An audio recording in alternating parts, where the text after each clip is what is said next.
Lalo pa nadagdagan ng hamon sa pagkamit ng hustisya para sa mga nawawalang sabungero. Ang nag-iisang testigong hawak ng Special Investigation Task Group, hindi na raw interesadong makipagtulungan sa kaso. May unang balita si Emil Sumangil.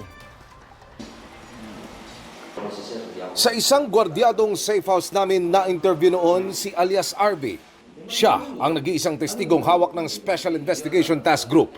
Kaugnay ng kaso ng nawawalang 6 na sabungerong nag-derby sa Manila Arena noong January 13. Nasa tama naman ako eh. Kasi kung hindi ako tutulong sa kanila, pwede rin akong pakilaman ng kabila. Eh nandito naman po sa batas natin. Dito na lang po dito na lang po natingin sa kanila. Nakita raw niya kung paano dinukot ng mga umunoy gwardya ng sabungan ng mga biktima. Magkakasabay pong nakakuha, 4 eh.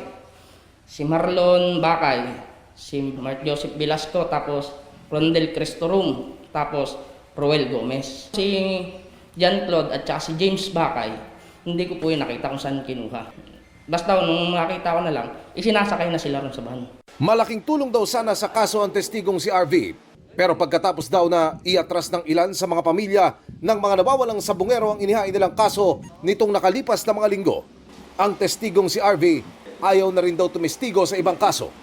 Nakarating na raw kay Senador Bato de la Rosa ito. Kinumpirma rin ng isang mapagkakatiwalaang source ng GMA Integrated News na hindi na rin daw interesadong makipagtulungan sa kaso si RV.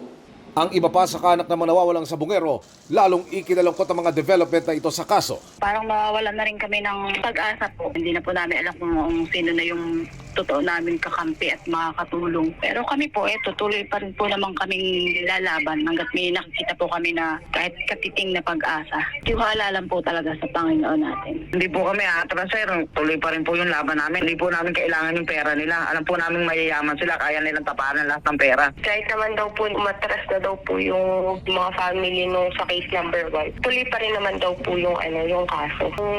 Parang proposal nila para sa dismissal ng kaso, hindi pa rin daw yung honor ng judge yun. Humihiling sila na makadialogo sana si Senador de la Rosa para sumangguni sa pangyayaring ito. Ito ang unang balita. Emil Sumangil para sa GMA Integrated News. Mauna ka sa mga balita, bisitahin at mag-subscribe sa GMA Integrated News sa YouTube. Sa mga kapuso abroad, samahan nyo kami sa GMA Pinoy TV at sa www.gmanews.tv.